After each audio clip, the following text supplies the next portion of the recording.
एक चिड़िया जिसका नाम टूनी था अपने शौहर बंटी कबूतर और अपनी सास स्वीटी तोती के साथ रहती थी। टूनी की दो छोटी बेटियां थीं, पिंकी और मिट्टी मिट्टी।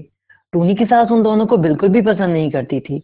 वो हमेशा चाहती थी कि बंटी का कोई बेटा होता, इसलिए वो हमेशा टूनी पर जुल्म करती और उसे बहुत ताने भी दिया करती। कहा भी था बेटा पैदा करना, पर नहीं, मनहूस मारी ने तो दो दो बेटियां पैदा कर दी।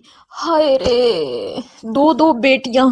पता नहीं वो कौन सा मनहूस दिन था जब तुझे मैं इस घर ब्याह कर लाई थी। इस तरह वह रोजाना टूनी को जली कुटी सुनाती। टूनी को ये बातें तीर की तरह चुभती थी। वो अकेले बैठकर रो तो लेती थी, पर बंटी कबूतर से कभी कोई शिकवा नहीं किया करती थी। इस तरह वक्त गुजरने लगा। टूनी ने एक अंडा दिया। चींटी तोती टूनी के पास गई और उसे कहने लगी, देख रे करमजली, मैं तुझे पहले से बता रही हूँ, इस बार बेटा ही होना चाहिए। अगर तूने इस बार भी बेटी पैदा की ना, तो याद रखना मैं तुझे जिंदा जला दूंगी। पर अम्मी, ये सब तो अल्लाह के हाथ में है, इसमें मेरा तो कोई इख्तियार नहीं। वैसे भी बेटियां तो रहमत होती हैं। टूनी की ये बात सुनकर उसकी सास तैश में आ गई। उसने पास ही चूल्हे से गर्म चिमटा उठाया और उसे पीटने लगी। मनहूस मारी मेरे सामने जबान चलाती है। बेटियां तो रहमत होती हैं, करके दिखा तू बेटियां पैदा, फिर मैं तुझे बताऊंगी। इसी तरह कुछ दिन गुजर गए। एक दिन टूनी ने बंटी कबूतर से कहा, बंटी जी, मुझे बहुत डर लगता है। अगर इस बार भी बेटी पैदा हो गई तो अम्मी बहुत गुस्सा करेंगी। देखिए ना बंटी जी, इसमें मेरा तो कोई कसूर नहीं है। अगर बेटी पैदा हो गई तो मैं क्या करूंगी? तुम फिक्र क्यों करती हो टूनी? बेटा हो या बेटी, इससे कोई फर्क नहीं पड़ता। मैं समझाऊंगा ना माँ को। माना कि वो गुस्से की थोड़ी तेज है, पर दिल की बहुत ही साफ है। टूनी खामोश हो गई। दिन गुजरते गए और आखिर वो दिन आ ही गया जब टूनी का बच्चा निकलना था। स्वीटी बहुत खुश थी। उसको लगता था कि इस बार बेटा ही होगा, पर ऐसा नहीं हुआ, बल्कि इस बार भी बेटी पैदा हुई। स्वीटी के रंग उड़ गए। वो गुस्से से वहां से चली गई, जबकि बंटी कबूतर फिर भी बहुत खुश था। आपने देखा ना बंटी जी, अम्मी कैसे गुस्से होकर चली गई। वो इसको कभी नहीं अपनाएंगी। तुम ऐसा क्यों सोचती हो टूनी? सब ठीक हो जाएगा। ये कहकर बंटी ने उसे दिलासा दिया। उधर स्वीटी तोती गुस्से से लाल पीली हुई अपने कमरे में गई और खुद से कहने लगी, कम बखत मारी, इस बार भी बेटी पैदा कर दी। ये तो है ही बेटियां पैदा करने वाली मशीन। नहीं, मैं इस बार अपने बेटे की जिंदगी बर्बाद नहीं होने दूंगी।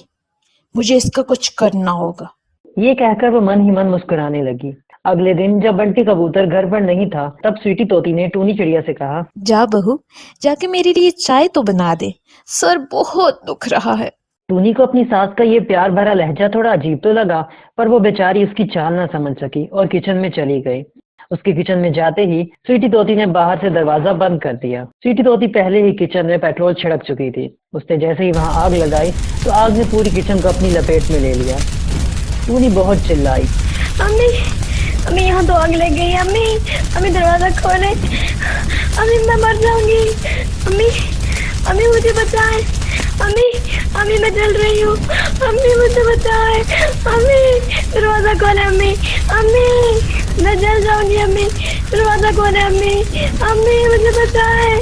बहुत मदद मांगी उसने, पर स्वीटी को रहम ना आया और इस तरह टूनी उस आग में जलकर राख हो गई। बंटी कबूतर को जब इसके बारे में पता चला तो वो घर आया। माँ, माँ, ये सब कुछ क्या हो गया? ये क्या हो गया टूनी को?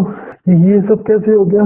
इस तरह दिन गुजरने लगे। बेटा, अब तो वो नहीं रही, तुझे भी तो कोई संभालने वाली चाहिए ना। मेरी बात मान, तो शादी कर ले। और बंटी ने भी छोटी छोटी बच्चियों को सोचकर शादी कर ली। बंटी की दूसरी बीवी यानी बबली कबूतरी अपनी सास से भी दो हाथ आगे थी। वो घर का कोई काम नहीं करती थी और सारा काम पिंकी और मिट्टी मिट्टी से करवाती थी।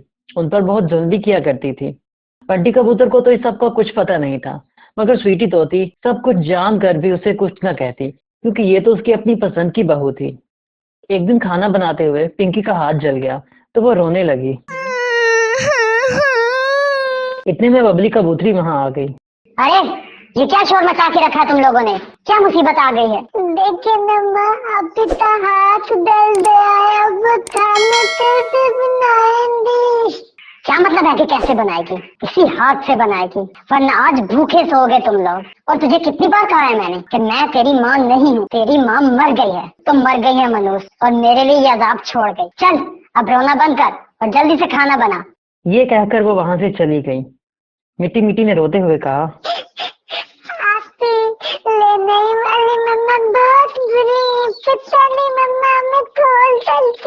जल्दी से। वो दोनों रोते हुए अपनी माँ को याद करने लगी। पिंकी ने कहा, माँ, काश आप हमारे साथ होती तो आज हमारे साथ ऐसा तो ना होता।